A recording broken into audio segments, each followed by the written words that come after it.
Hello, hello, j'espère que tu vas bien. Petit vlog, j'attends Siliane qui est partie. J'attends Siliane qui est partie à l'orthophoniste. Et donc je me suis dit que j'allais vous refaire un petit vlog. Merci pour vos coms sur le dernier vlog que je vous ai tourné qui s'appelait Il m'a vite oublié. Voilà, je vais essayer de vous remettre droit. Ouais, voilà, là c'est top. Beaucoup d'entre vous sont concernés par ce que j'ai dit, donc c'est plutôt bien. Ça veut dire que je ne parle pas dans le vide et surtout que je ne suis pas folle.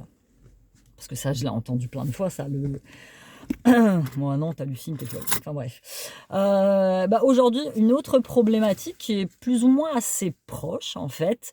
J'ai une demoiselle donc, qui m'a contactée sur Instagram. J'ai pris des notes sur un petit papier. Pareil, je citerai pas son nom.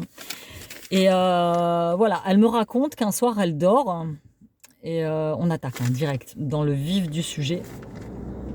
Elle me dit qu'un soir elle dort et qu'en fait elle surprend son mari dans son salon il est de 3 heures du matin, qui est en train de chatter sur Messenger avec des gens.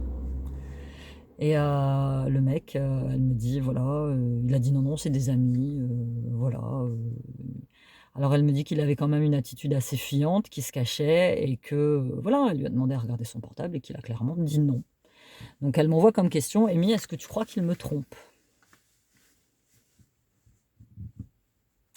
Je ne sais pas, qu'est-ce que vous en pensez, vous? Dites-le moi dans les commentaires. Quand vous avez votre conjoint qui la nuit se lève pour aller discuter avec des gens en secrète, dans les chiottes ou en pleine nuit, comme ça, hein, que vous vous en apercevez, dites-le moi. Si vous pensez que c'est de l'infidélité ou pas. Alors, moi, les réseaux sociaux, c'est une très belle invention. Les réseaux sociaux sont en grande partie responsables de ma rupture. Mais en majorité, en grande majeure partie responsable de ma rupture. Je n'oublie pas l'histoire de ma petite abonnée parce qu'elle a fait une suite et qui est une suite assez marrante. Les réseaux sociaux sont une très très belle invention. Franchement, si vous savez les utiliser comme il faut, ça peut vous apporter plein de trucs. Moi, sans les réseaux sociaux, je ne pourrais pas vendre mes bijoux. Je n'aurais jamais pu créer mon entreprise, je ne pourrais pas échanger avec vous, mes abonnés, je ne pourrais pas exploiter ma chaîne YouTube comme je le fais, je ne pourrais pas recevoir de partenariat, je ne pourrais pas... Voilà, je ne pourrais pas faire tout ça. Les réseaux sociaux sont franchement, c'est quelque chose d'extraordinaire. Mais utilisé dans le mauvais sens, c'est destructeur. C'est destructeur déjà parce que vous avez plein de gosses qui se font harceler. Moi, le mien a été harcelé. Alors, moi, j'ai été harcelée à l'école, mais je pense que les gens qui subissent la même chose que moi, j'ai subi il y a 40 ans, 30 ans, souffrent beaucoup plus du fait qu'ils soient exposés sur les réseaux sociaux. Moi, à l'époque, on m'emmerdait au collège, je rentrais chez moi, paf, ça finissait. Je veux dire, je me voyais pas sur les réseaux sociaux, j'étais pas harcelée jusque chez moi, je recevais pas de messages sur mon téléphone, j'avais pas de portable à l'époque.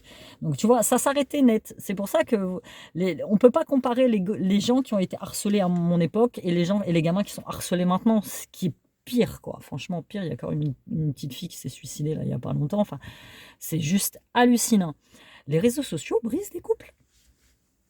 Mon avocate m'avait dit que à peu près 37% de ces divorces étaient dus aux réseaux sociaux, ce qui est énorme, énormissime, mon Dieu, énormissime. Donc je réponds tout de suite à votre question. Si vous chopez votre conjoint en pleine nuit en train de chatter sur des réseaux sociaux, en secrète quelque part, il vous trompe. Il vous trompe. Quand tu as des amis, tu leur parles la journée, tu leur parles pas le soir en te cachant. Alors, pour poursuivre avec l'histoire de cet abonné, en fait, donc du coup, voilà, le gars a tout fait pour la rassurer, voilà, il a quand même refusé de lui filer son téléphone en prétextant que, voilà, c'était privé. Elle s'est arrêtée là. Qu'est-ce qu'elle a fait? Elle s'est créé un faux profil sur Facebook, où elle a mis des photos qu'elle a pécho un peu partout sur le net. Elle l'a contacté. Il mettait des trucs en vente, il mettait des... Tu sais, Facebook, il y a une espèce de marketplace où tu peux mettre des produits en vente. Et en fait, lui, il mettait des trucs en vente et elle s'est fait passer pour une acheteuse, en fait. Et elle en a profité pour discuter, pour lui tendre un peu la perche. Je suis célibataire et tout, machin. Alors, ils habitaient très loin l'un de l'autre, apparemment. Mais voilà, elle en a profité pour tendre un petit peu la perche et pas manquer, en fait. En l'espace de 2-3 jours, le mec lui demandait, enfin son conjoint entre guillemets, lui demandait déjà des photos, lui posait plein de questions sur sa vie. Donc évidemment, elle a enjolivé en disant que elle était divorcée, qu'elle était célibataire. sans enfant. Et le mec, il est tombé dans le panneau, en fait. Et il a commencé à la brancher comme ça. Et oui, c'est pas bien parce que tu joues double jeu, puis tu pièges un peu ton gars, mais finalement, en fait, elle a eu la réponse aux questions qu'elle se posait. Voilà, tout simplement. Et elle s'est séparée de son mec.